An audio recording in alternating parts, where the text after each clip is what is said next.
Yeah, I thought I'd start today by talking about a couple of suttas, short suttas, and their advice for how to practice. And I think we'll find that they relate to quite a few things in our life. The first one that I want to talk about is called The Cook. I'm just going to look at the sutta on my computer, and I'm not going to show you. So you're just going to have to get into, this is your story time mode. So these are the Buddha's words. He said, mendicants, he's speaking to the monastics, but of course that's for everyone. Suppose a foolish, incompetent, unskillful cook was to serve a ruler or their minister with an excessive variety of curries, superbly sour, bitter, pungent, and sweet, hot and mild, and salty and bland. But that cook didn't take their master's hint in this way. Today, my master preferred this sauce, or he reached for it, or he took a lot of it, or he praised it. Today, my master preferred the sour or bitter or pungent or sweet or hot or mild or salty sauce. Or he preferred the bland sauce, or he reached for the bland one, or he took a lot of it, or he praised it. The foolish, incompetent, unskillful cook doesn't get presented with, like nice clothes and bonuses and even wages maybe. Why? Because they don't take their master's hint. So this cook, you get the picture. They go through a lot of effort and they're making all this great food, but when they serve it, they don't notice whether in other translations, they'll just call it the king. He's doing this for the king, and they don't look to see if the king is actually like what they like and what they need and what's good for them. So they don't really fulfill the full job of being the cook. And in the same way, says the Buddha, because he's drawing this simile for a reason to help us practice. He says, in the same way, a foolish, incompetent, unskillful mendicant meditates by observing an aspect of their body, keen, aware, and mindful, rid of covetousness and displeasure for the world. As they meditate, observing an aspect of their body, their mind doesn't enter samadhi, doesn't enter immersion, and their corruptions, their defilements aren't given up. But they don't take the hint.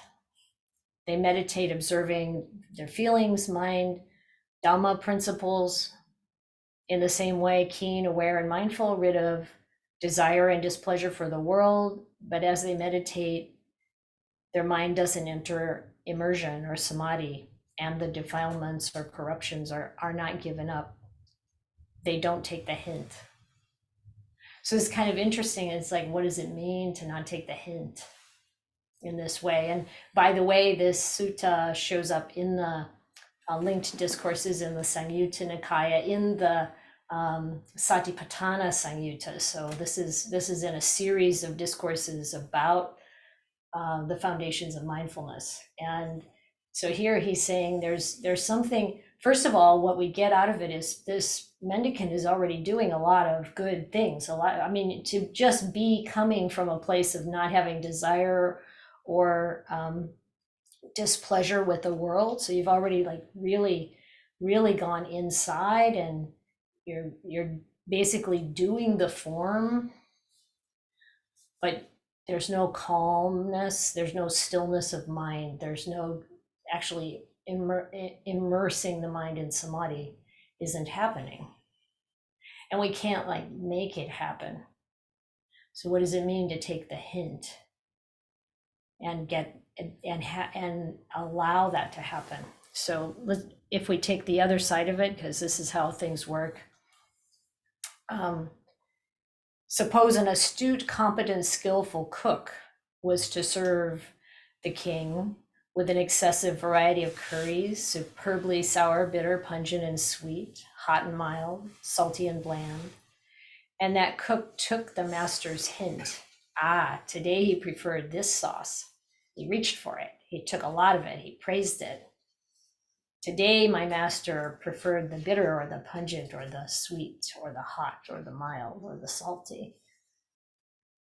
That astute, competent, skillful cook gets presented with all kinds of gifts and bonuses and such. Why is that? Because he takes the master's hint.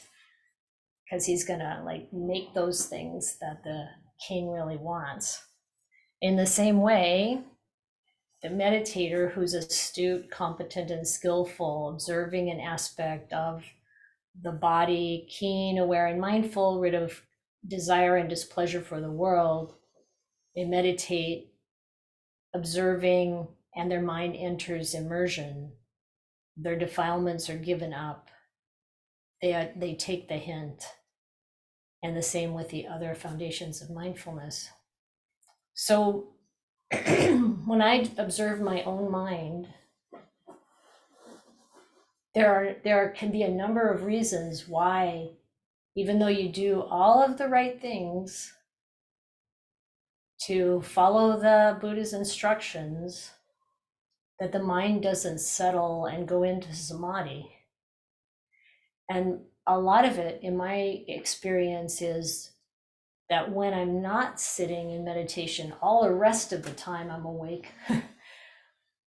Maybe my mind is busy, or there's a lot of stimulation, or there's some there can be following the thoughts and emotions instead of calming the mind and opening it up and being clear. Or there can be some tension that we aren't letting go of, or we could be trying too hard to get into immersion and that completely derails it.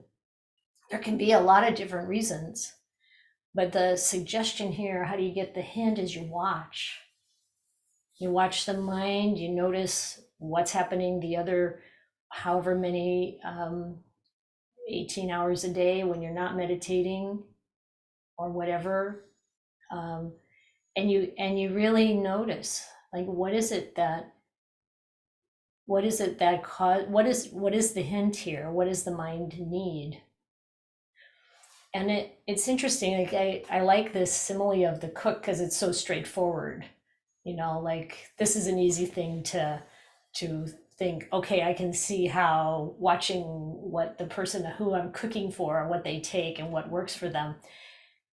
And then we also need to do the same thing as teachers, or even partners or friends. We can observe what it is that works for someone, but so much of the time, and I feel like most of my years before entering the Dhamma path, I'm not noticing so much what's working for the other person. I'm just acting out of my own emotions and thoughts, and I'm just dealing with myself. And I'm not dealing with it in the way of cooking for my own mind. I'm dealing just reacting. So this is like the instead of just making all the dishes that I know how to make to present a nice meal, like really like, well, what is it? Pretty subtle sometimes. What is it that actually, and then of course there's also the clarity of what is the intention, what's the objective here. And at some point, hopefully on the path, we have enough mindfulness that we can step back and we can see, okay, this mental state that I have, this one doesn't help me to become more peaceful and happy. If I follow this mental state, it just leads to more discontent or displeasure or desire or whatever. So then taking the hint Oh, okay. This is something that really is worth setting aside. This is because, it's, the more we recognize that everything that we do, everything that we think, everything that we say actually has an impact, an impact or an impression on the mind. And that actually is going to show up in the meditation. And this is not, I don't mean to make it sound like having deep meditation is the main goal. The main goal is to awaken and actually be happy and free from suffering. And as we do that, we're also much more. Hello, Sarada. Come on in. Dilhara, welcome. I can pull out some mats and put it in here. So of course the goal, to fully awaken and be free from suffering, the good news about it, as you already know, is that along the way, we have a much more happy, stable, enjoyable life.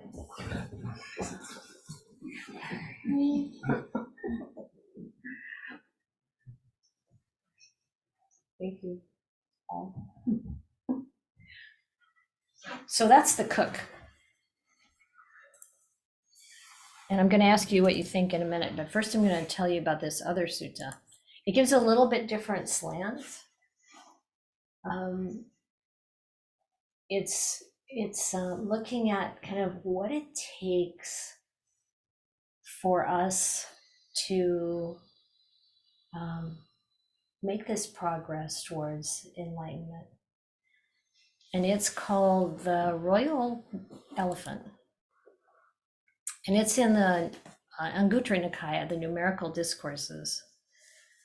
And the Buddha said that now remember that the Buddha was part of the warrior caste. He is in a family that, the suttas refer to it as the king and queen, but it wasn't quite like that. It was more of a republic, I guess, where different families would take turns or different families would rule. And his whole clan was a warrior clan, and certainly he was trained in all these different ways of warfare. And he's talking about, the king's elephant, like what an elephant is trained to do to be an elephant for battle. And he's talking about this because certainly the mendicants at that time could relate to this, and then see what it is that we can develop in ourselves that helps us in this battle or this effort to develop the mind. So he said a royal bull elephant with 4 factors is worthy of a king, fit to serve the king, is considered a factor of kingship. A royal bull elephant listens, destroys, endures, and goes fast. And how does a royal bull elephant listen? It's when a royal bull elephant pays attention, applies the mind, concentrates wholeheartedly, and actively listens to whatever task the elephant trainer has it do. And whether or not it's ever done it before, they really listen. They really put their attention on it. That's how they listen. And how do they destroy? You're not going to like this part. I don't like this part, but it gets better when we get to the simile. It's when the royal bull elephant destroys elephants with their riders, horses with their riders, chariots and charioteers, and foot soldiers. That's how the royal bull elephant destroys. And how does the royal bull elephant endure? A royal bull elephant in battle endures being struck by spears, swords, arrows, and axes. It endures the thunder of the drums, kettle drums, horns, and cymbals. That's how a royal bull elephant endures. And how does the royal bull elephant go fast? This is my favorite part. Well, it's my really favorite part is the simile with the practitioner at the end, but this gives us the taste. It's when the royal bull elephant swiftly goes in whatever direction the elephant trainer sends it, whether or not it's been there before. That's how a royal bull elephant goes fast. So in the same way, says the Buddha, a mendicant with 4 qualities is worthy of offerings dedicated to the gods, worthy of hospitality, worthy of religious donation, worthy of veneration with joined palms, and is the supreme merit for the world. What for? A mendicant listens, destroys, endures, and goes fast. Now, I want to say that this is just for any of us practicing. This is, of course, the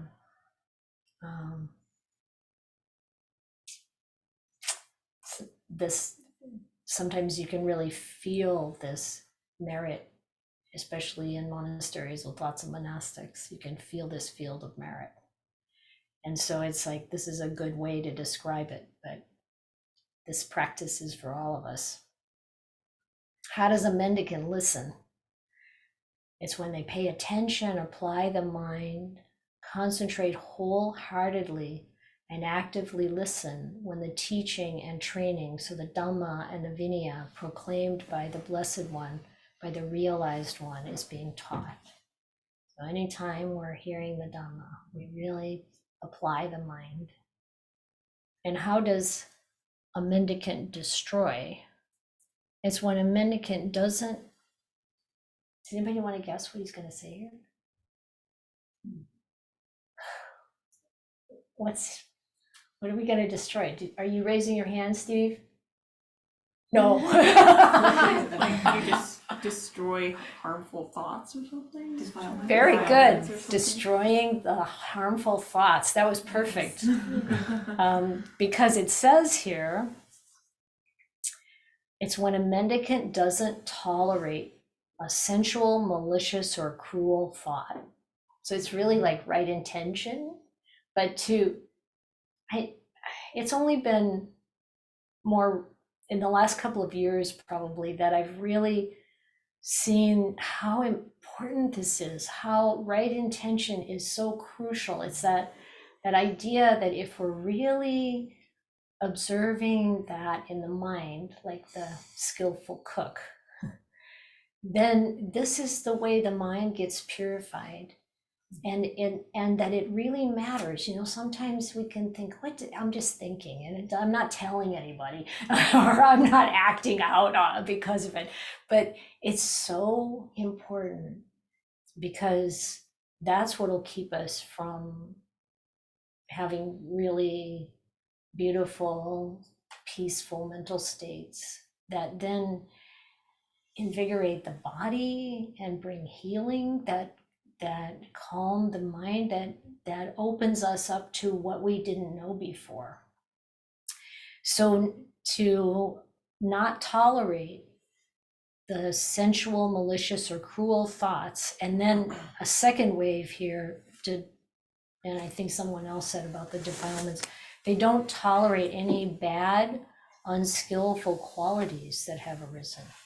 So it's the right intention, but it's also right effort. They give them up. They get rid of them, eliminate them, and obliterate them. So here, this kind of battle method, this kind of simile, is one that might be the right sauce for your mind, or it might not be. So you have to shape these teachings in the right way, season them in the right way for your own kind of temperament. So what is it that is going to help my mind understand and really take it in? And I think, so in case I didn't say it before, I've often said I feel like training my mind is a little like training a dog or being a parent, because that part is so sometimes childlike, operating on its instincts, operating on its conditioning. And it's our mindfulness and our wisdom that helps to cook for that that more juvenile part of my mind, and to really understand, like, what is it that really helps it. So it might not be the obliterate it kind of part. It might be something else, like how can I hold this unskillful attitude of the mind with compassion?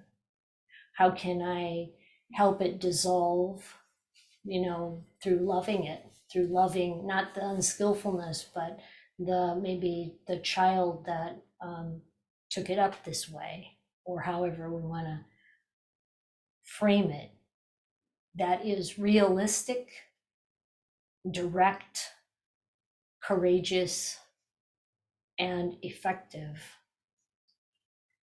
And then how does the mendicant endure? It's when a mendicant endures cold, heat, hunger, and thirst, the touch of flies, mosquitoes, wind, sun, and reptiles. Other translations say creeping things, which you run into a lot in the jungle. Rude and unwelcome criticism. Glad he threw that in, because that's something we all can relate to.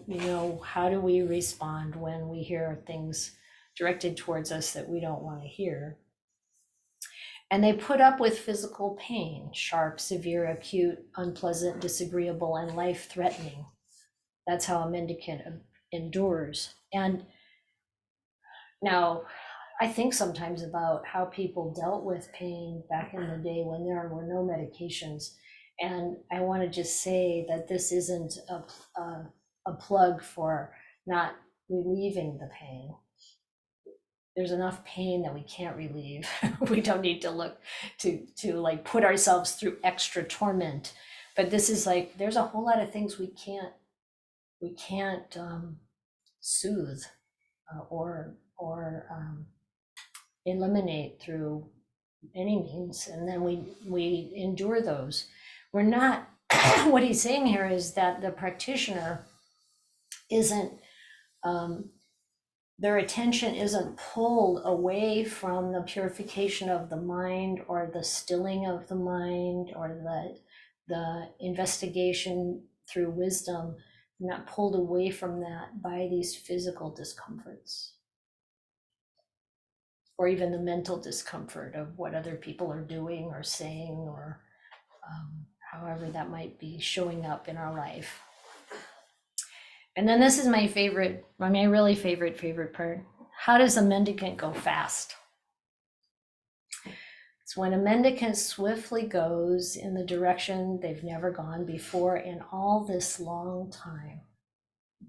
And whenever you see that, in all this long time in the suttas, it means all the lifetimes. All the lifetimes. In all this long time, we're going to go in a way that we've never gone in all this long time. And that is the stilling of all activities, the letting go of all attachments, the ending of craving, fading away, cessation, Nibanna. That's how a mendicant goes fast. And the mendicant with these four qualities is the supreme field of merit for the world.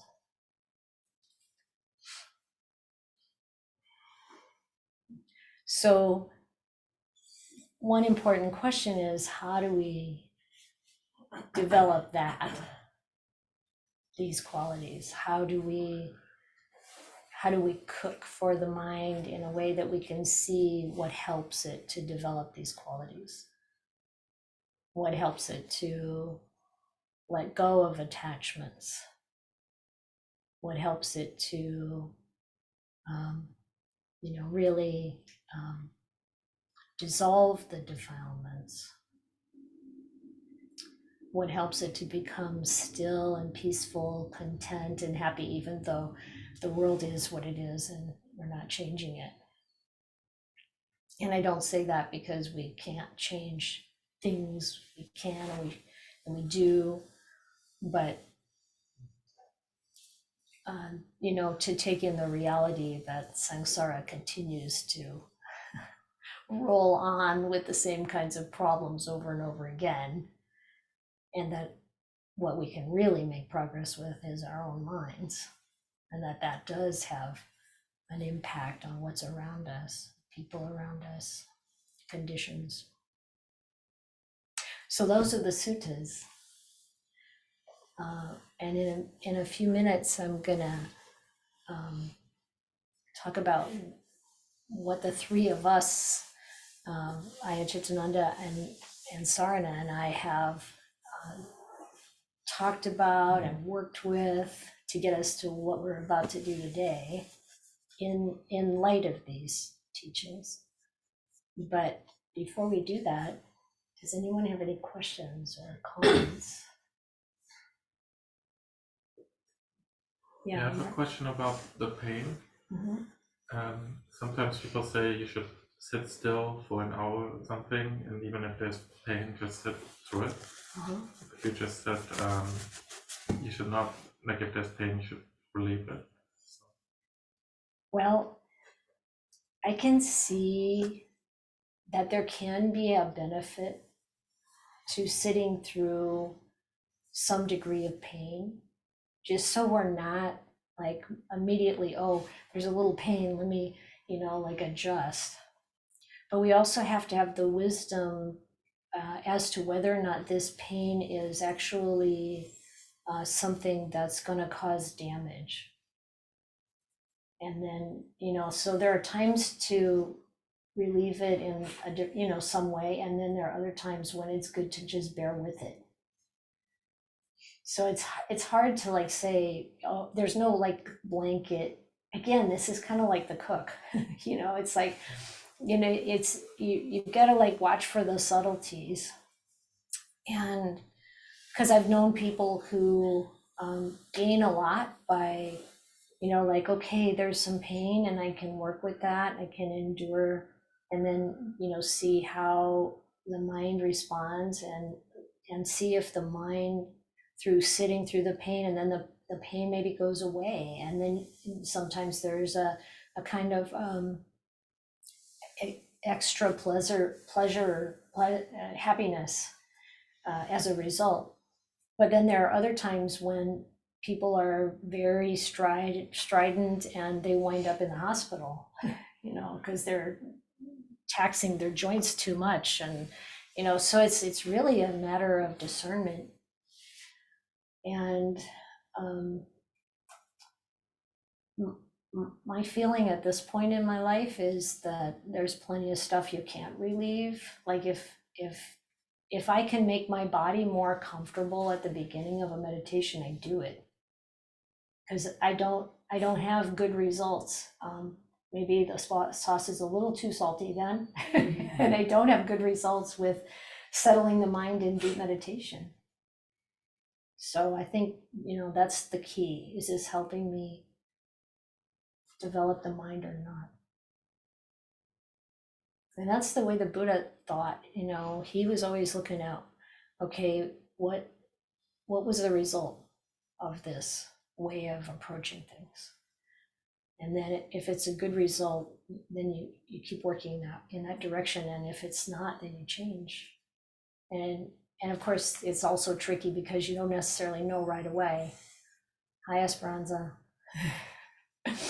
You don't exactly know right away, maybe. But that's part of the investigation and practice. Yes, Ling? Thank you, Ayya. I have a question about when you mentioned the destroy, we need to tolerate those malicious, cruel thoughts. So what does it mean tolerant? Does it mean intolerant? We don't tolerate. Yeah, we don't tolerate.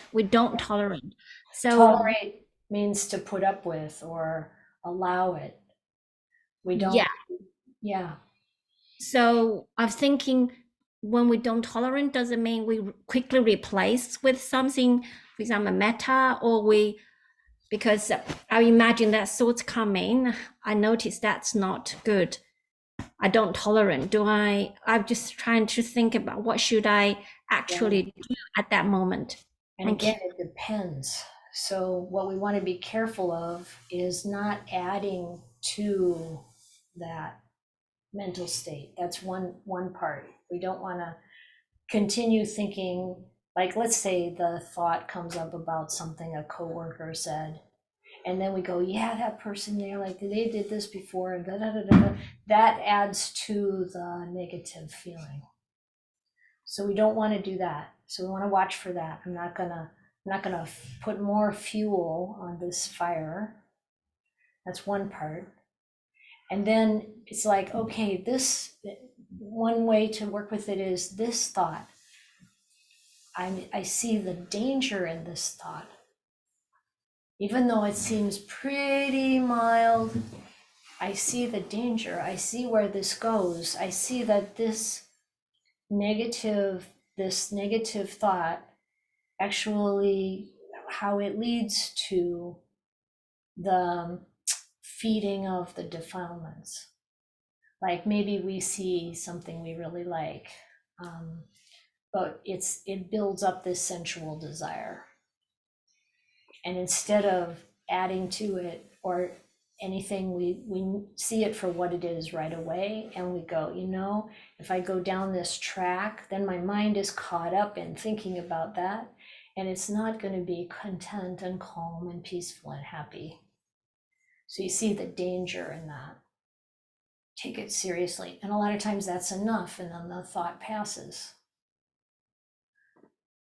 Or sometimes we really have to turn towards it. Maybe it's something that's got a lot of stickiness about it for us. Maybe it relates somehow to our childhood or our history, or a track of thinking or feeling that we've gone down many times. And we need to really turn towards it and see the suffering in it. But sometimes you're right. Sometimes just replacing it with something positive works.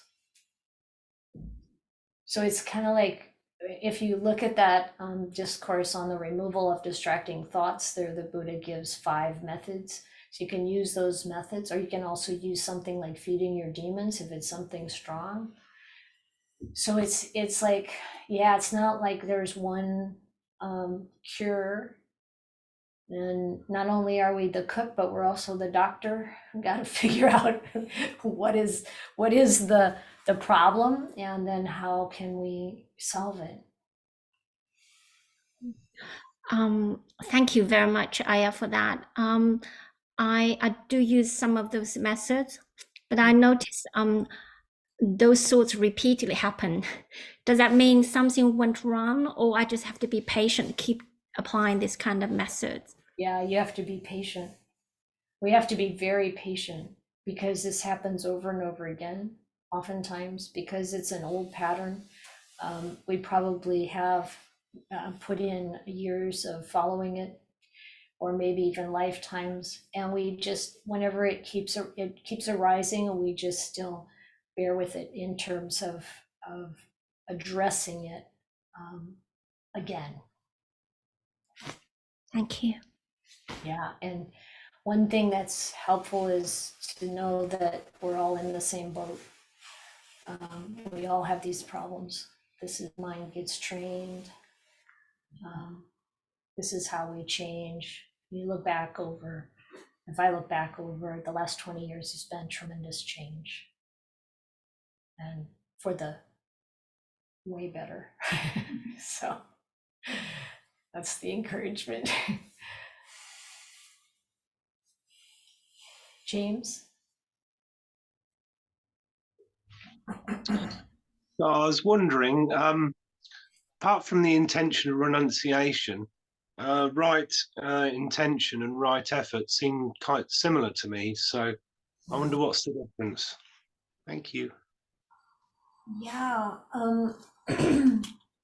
Well, right effort applies to everything.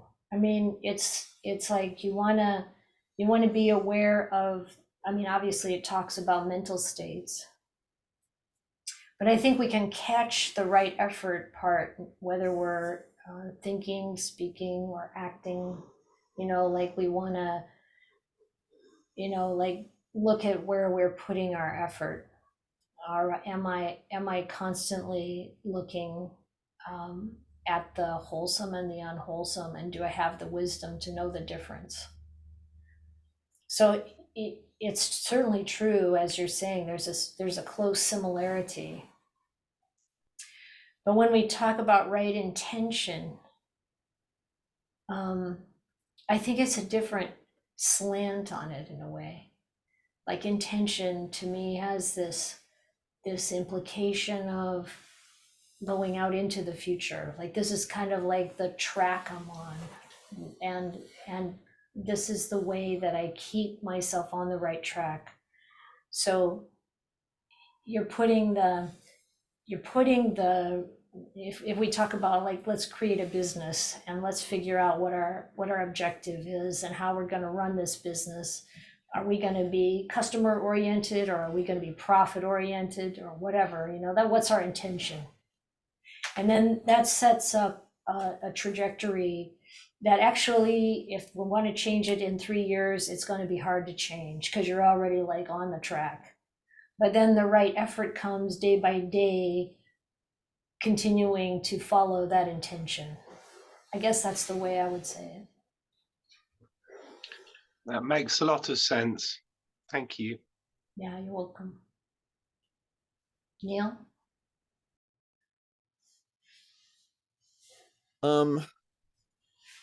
Is it possible that a particular defilement could be so deeply entrenched in one's karma that it just cannot be undone in this lifetime? I mean, I think of Angulimala as an extreme example, but I don't know if everyone can have that sort of stunning turnaround.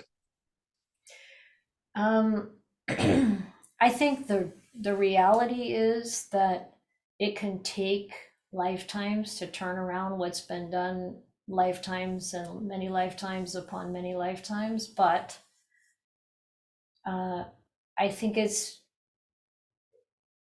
better to think in terms of, like, I'm gonna do what I can do with this and make the progress I can make.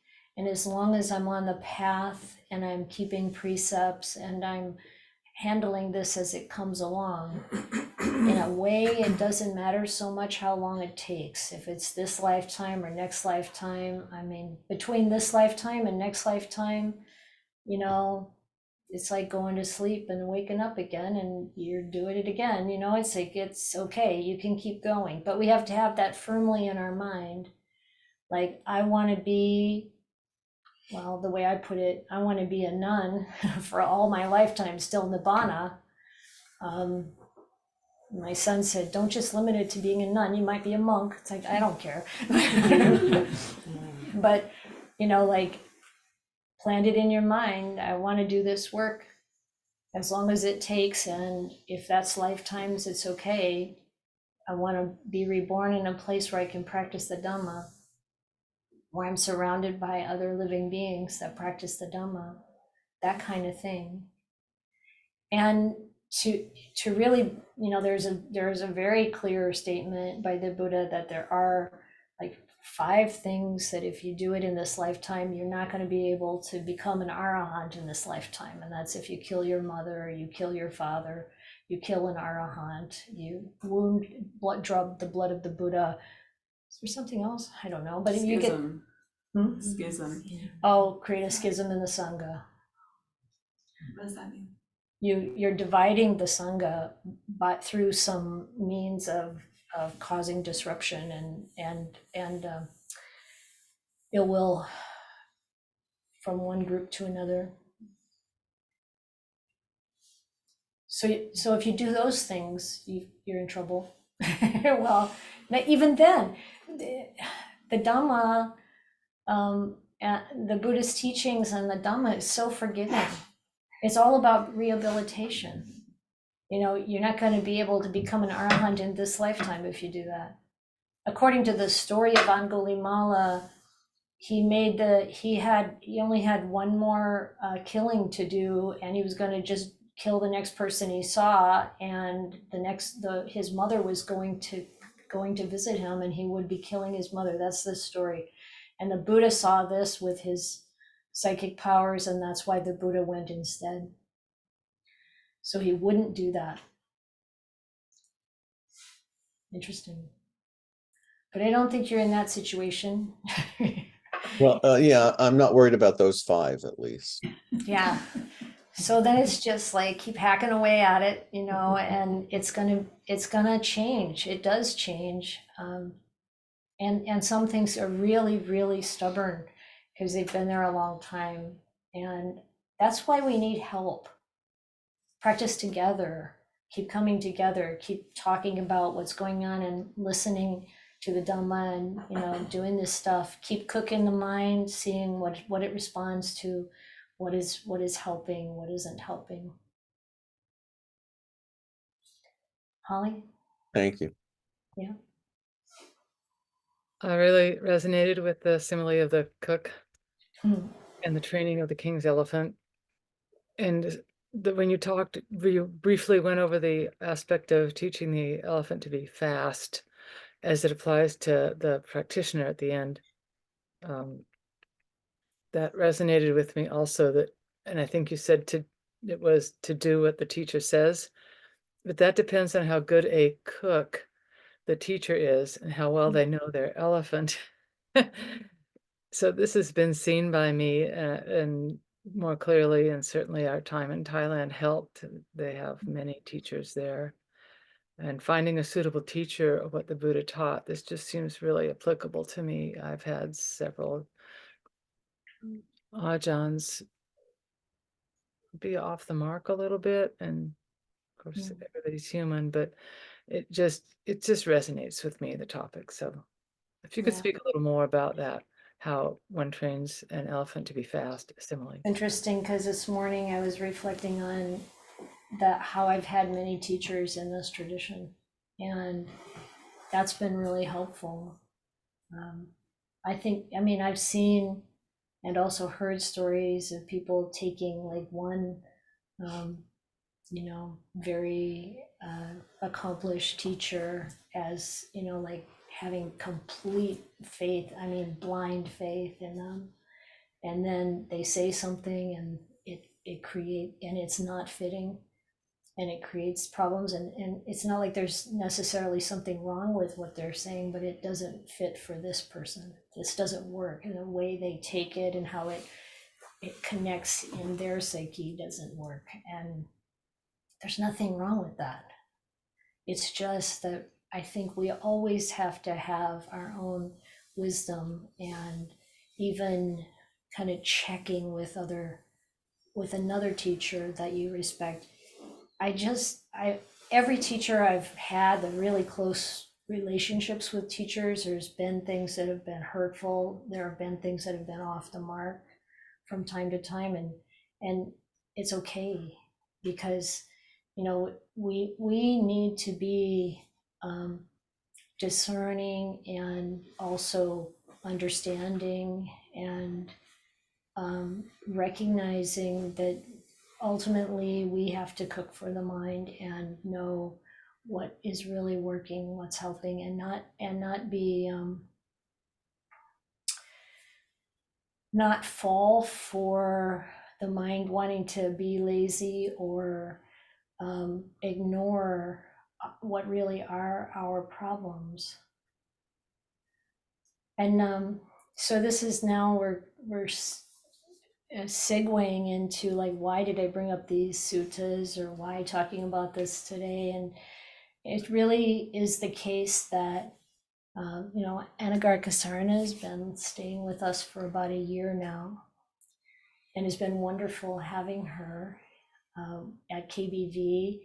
And as you know, she's intending to set aside the ANAGARAKA training for this period of time and take on a different kind of training, which is to establish her life in sort of the coming of age into adult life. What we noticed as the cooks, what it is that that brings good results and what's needed. And we found out there were some sauces we couldn't make at the Vihara. And in particular, an opportunity to establish her own life and confidence in herself with things, normal kinds of things that we all have to pick up as we emerge into adult life. There's a bit of a gap. And that's true for a lot of people, I feel like, even more now than in past generations, where many people kind of get started in their adult life when they leave college. And I don't know when any of us kind of had that point where we leave our parents' home, or we leave the sort of childhood phase of our life, and we start like, what am I gonna do now? Working and having your own living space and taking care of all the fundamental things that we have to take care of. And you might remember like where that point was. I know I saw this with my son when he finished college, and then it's like, now what am I gonna do? And it's a whole different learning experience, as we all know. And I want to say that Anagarika Sarana is still very committed to being a nun, and we really want to support that, and we feel like that's probably what's going to happen. And she'll be such a good nun when she has a chance to develop this level, this kind of phase of confidence and skill in all different kinds of things, taking care of things, solving problems, real life problems that are, immediately in front of her, and working in an environment where she has to deal with all different kinds of people. That will help her be a really good nun later on. As you can see, like, you look at what are these qualities that the mendicant needs to have. How do you develop those? How do you develop the stamina to endure, the creativity to, deal with what comes? And so what we're hoping for her is not some extraordinary test, but just a normal test. Adult life for a relatively short period of time before she comes back. And we all have the intention that she'll come back. And of course, we're intending to be in close contact and be supportive all along the way. She's planning to live in a city away from the ones she's been used to, and get a job and a place to live and be of service in that work, and work with her own mind and work with her own skills development, but also live on 8 precepts, which is a challenge and a real crucible. It'll be an opportunity for her to develop really well, and we'll be there to support her. And so will other friends from KBV, and she's already getting a lot of support of where she might work and where she might live, and all of those things. And I know her parents are very supportive to want to be there as a safety net, which is also very helpful when we step out. But going in that direction, even though you've never gone there before, that can help us learn a lot of things. And I've really been so proud of her, seeing like the way she's thinking about this and the way she's approaching it and the ideas she's coming up with and her determination. It's really strong. She's got all the qualities to make her one of those mendicants that's a supreme field of merit for the world. We want that to develop. So it's hard to let go sometimes, but sometimes that's exactly what needs to happen. And it's very unconventional to say, no, you go into the world for a while and gather these skills and this practice and then come back. But sometimes you have to do unconventional things because that's what the mind responds to. That's what's gonna give the right impetus, as long as the clear intentions are there.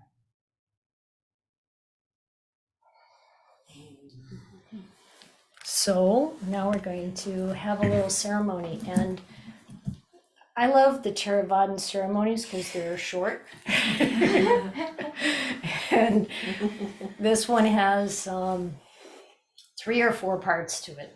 So the first part is she's planning to ask for forgiveness, which is a very common thing that we do in the monastic life. And I think it's a beautiful thing to do regardless of what our life is.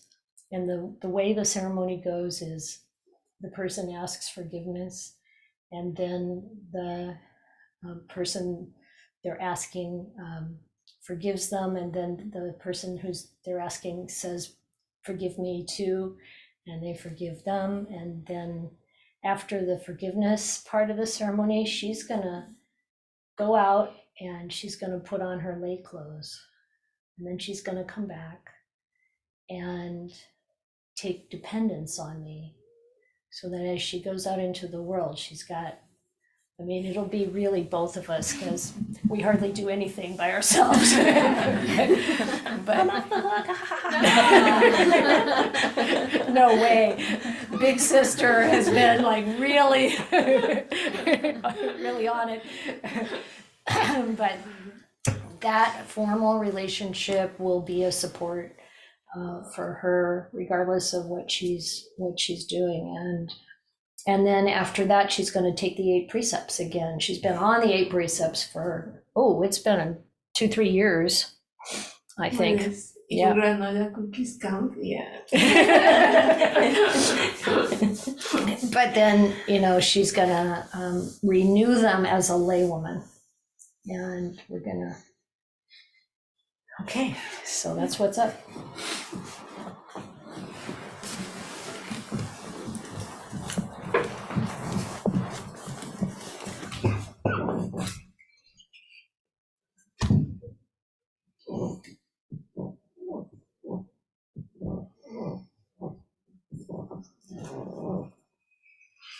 Namo tassa bhagavato arahato sama sambuddhassa. Namo tassa bhagavato arahato sama sambuddhassa. Namo tassa bhagavato arahato sama sambuddhassa. Heriya pamadena dwaratayena katang sabang aparadang kamatume aye. Forgive me, Venerable, for all wrongdoing carelessly done by way of body, speech, or mind. Aham kamami, I forgive you. Tahame, tahapime kamatubang. Please forgive me also. Kamami aye. I forgive you, Venerable. Bhavatu sabha mangalang rakhantu sabha devata.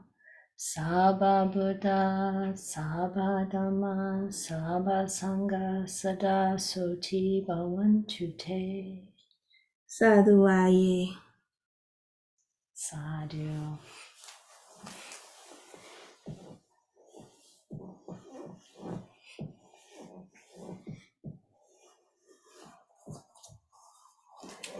Okay, see you in a few minutes. Does anybody have any questions about this process or? I just have a request. Can you broaden the screen so we can see Sarana? Oh, I don't that's a think very so. good question. I can lock this off and the camera will go. I don't know, Kamal, you want to try? Yeah, we I could can try try. to adjust the camera. We're gonna try to adjust the camera. Yeah. I Okay. think if we zoomed out, we'd have to Can we focus on go out. here? Yes, Then we can know better. yeah, Sure. yeah. Let's put this one on. So is this a similar process to like in Thailand when it's like, you know, it's like a common thing for young men to be at a short time and is this kind of similar ceremony? It's similar when you're like a bhikkhu or a bhikkhuni, then you just state that you're putting down the robes. And yeah, it's very similar. So my son disrobed at KBV now over 10 years ago. And it was very similar. You know, he asked for forgiveness, went off to change into lay clothes, came back and to 5 precepts. No dependence. No dependence on mom. Yeah. We're working on the camera. Can you just What happens now is you can't see the Buddha's head, but you can see down to your guys' knees. But that's okay. We don't need to see the Buddha's head. It's all right. You can see the Buddha from his shoulders down. Oh, a little. Yeah. Appetite. Well, this will keep changing, I think, in the next minute or two. So if Anagaraka Sarana, or if she wants to enter the robes again, will she go through like another year or so as a white-robed Anagaraka? We were talking about that, and I think that will be the case. I think it's good. Yeah, I think it's it's good. We did not the last at least 6 months or so focus too much on some like more ceremonial bits. So that'd be Yeah. nice for her to have more of. We don't do stuff so formally, you know, like it's just the two of us. It's not like she's got a whole giant sangha to watch them do stuff and learn from their mistakes. So she's got to kind of have to like make all her own and like figure out how to do more formal stuff. Or not so formal. It's kind of Well, and then also making that transition back from lay life into monastic life will take some time, and it's not like the time period is set in stone. We can see how it goes. I hear the door back there. I think she's coming. Well, you were in white robes for how many years? 5 years in white, and that was mainly because it was hard to find the right situation to go forward. And things are easier now, but it's still challenging for women who want to be bhikkhunis. So it's a process. When you found the right situation to go forth, what made it the right situation for you? The confusion about which form was gone, because it was like one of the best training locations was England in the Siladhara order, and they don't have the option to be bhikkhunis. So it's like, is that going to be the right thing, or is it better to like try to go become a bhikkhuni? And so finding a way forward to get bhikkhuni ordination was a part of that, and the readiness for a community to accept you, or having the physical conditions to support your holy life. All those things were part of the mix, I think. Thank you. You're welcome. Can we do a victory chant for Anagaraka Sadhana? Oh, yes. Perfect idea. At the end, we'll do a victory chant. All of you who know the Jayanto chant, and maybe someone can put it in the chat or something if you want to follow along. Aha. Here she comes.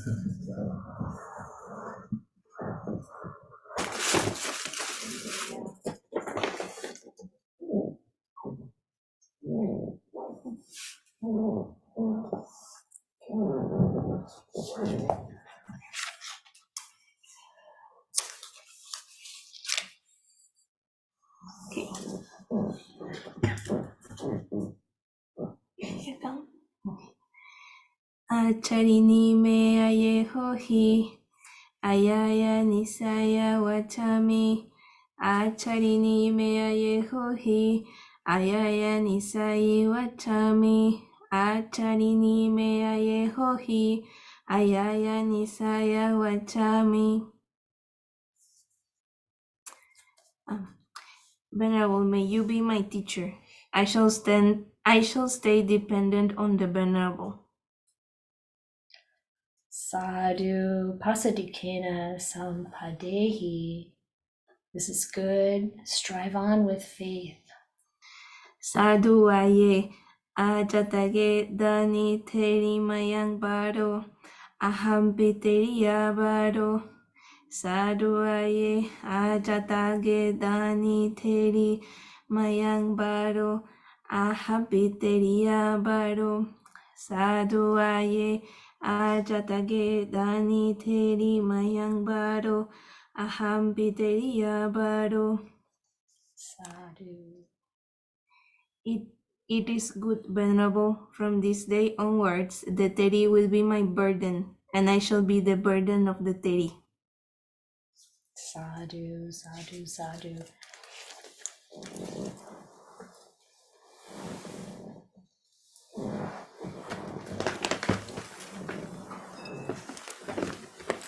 Wow.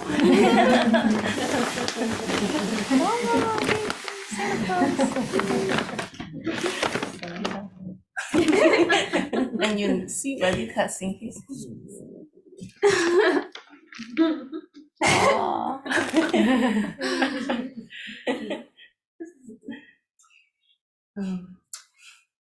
Mayangaye tisanena saha atta sidani yachami.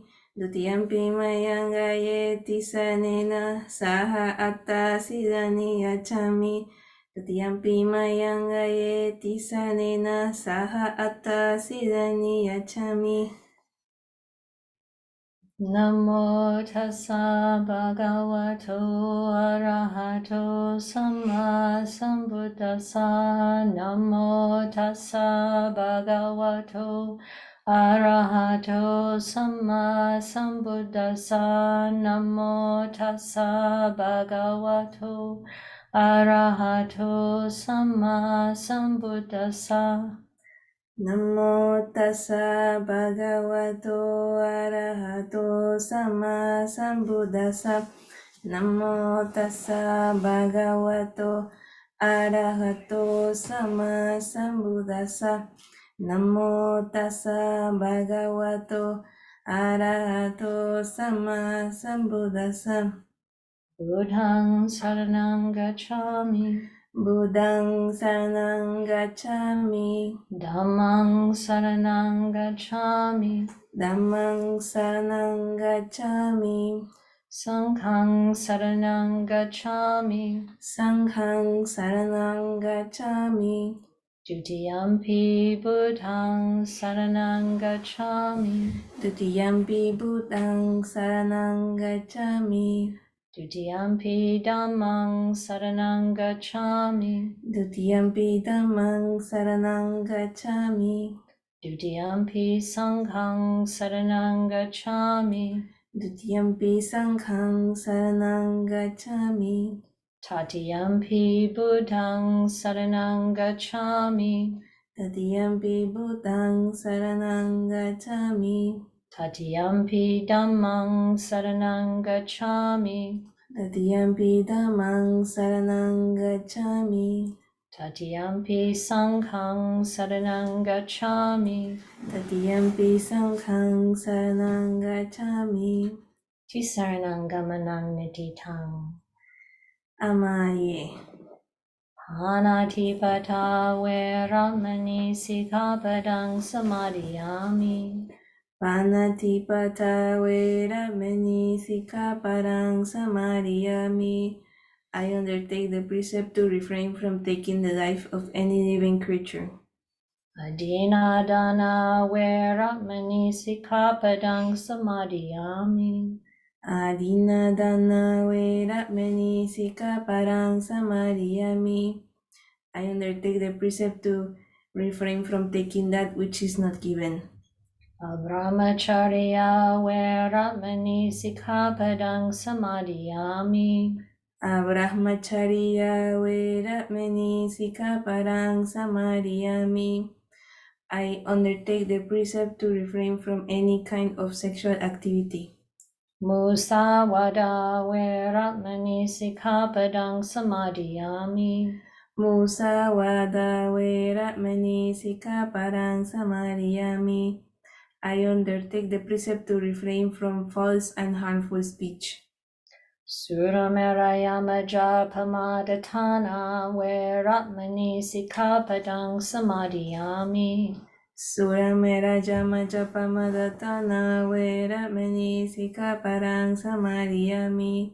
I undertake the precept to refrain from consuming intoxicating drinks and drugs which lead to carelessness. Vikala bhojana veramani sikkhapadang samadhiyami. Vikala bhojana veramani sikkhapadang samadhiyami. I undertake the precept to refrain from eating at inappropriate times. Nachagita varita visukadasana mala ganda vilepana dharana mandana vibhusana tana veramani sikkhapadang samadhiyami. Nachagita varita vitukadasana Malaganda vilepana dharana mandana vibhusana tana veramani sikkhapadang samadhiyami.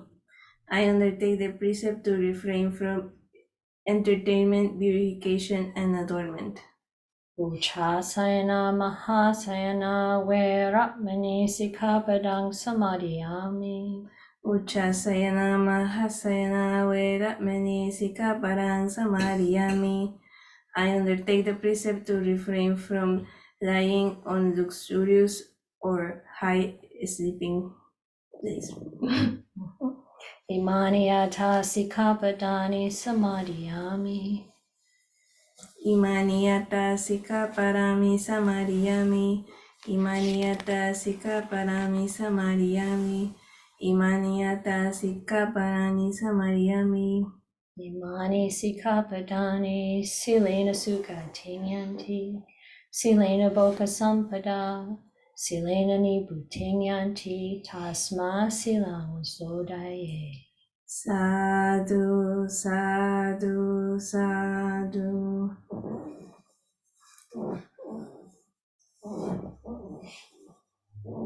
Jayanto bodhiyamule sagyanang nandiwadano evam tawang vijayo ho hijaya sujaya mangale aparajita palanke sise patavipokare abhiseke sababhutanam agapato pamodati sunakatang sumangalang supapatang suhutitang sukano sumahuto chasuitang brahmachari supadakinam kaya kama vacha kama padakina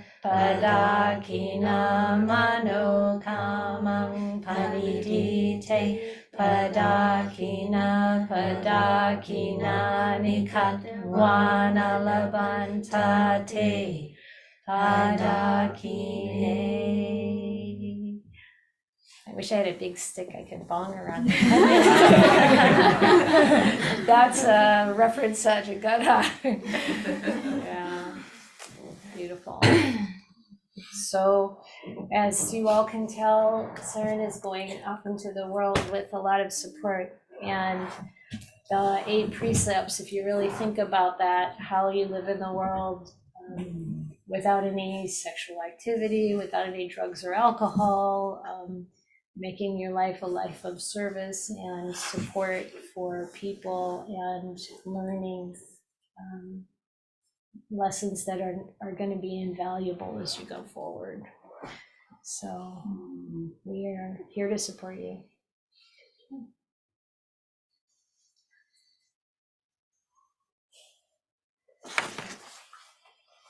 Anybody have anything they'd like to say? You have 3 minutes.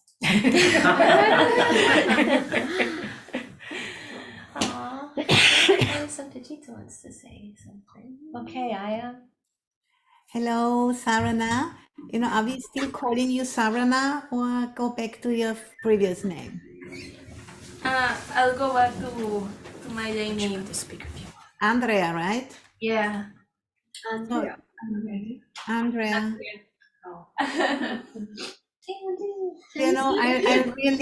I really wish you all the best, and it was so lovely to have you staying with me for 2 weeks in October. And Why don't you come over here, Sarana? Yeah, okay. yeah, I really enjoyed having you,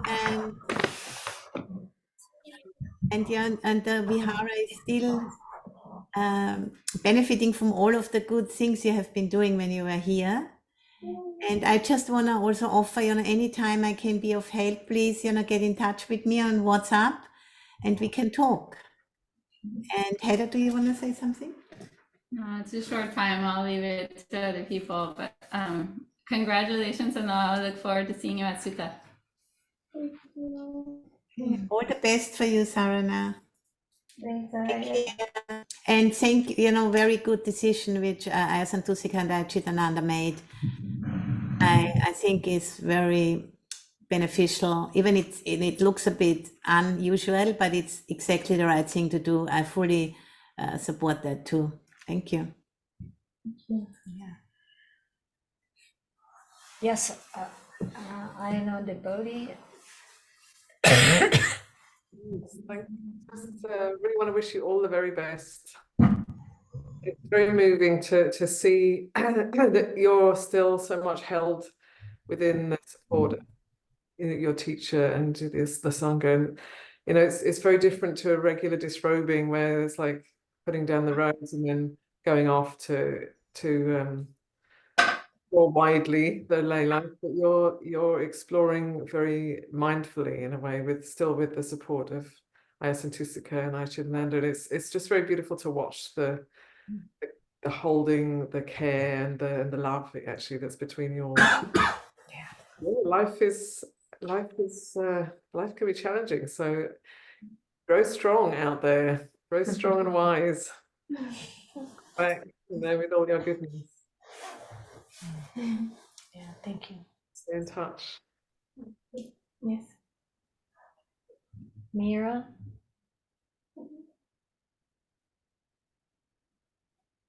I just wanted to really affirm and appreciate your path and all of the path that we're all on together, and that I'm so glad we're still friends in the Dharma in whatever form it takes. And I really trust you actually in your process and your connecting to knowing what was the right next step with the support of your teachers. And I'm so happy to be friends together and really look forward to all of our ongoing practice wherever and however it happens. So I do. Thank you. Anne? Yes, I'm Sarana. I missed your old name, which I knew you as, but I just want to say that it was really special to have you in our lives for me and Ed as we were making our transition. And you would cheerfully arrive at our home and haul goods and take them away. And you were just a part of the whole team that made it very helpful. And I send you much love.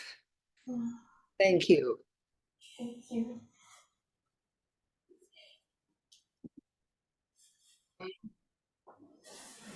Okay, friends, I think we're going to move on into the meal segment of this adventure. And Sarana cooked. What did you cook? Pozole. Pozole.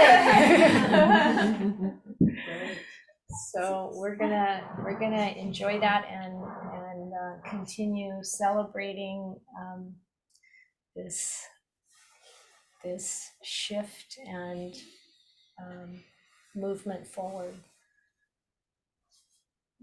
Thank you, everyone, for coming. Sadhu, sadhu, sadhu.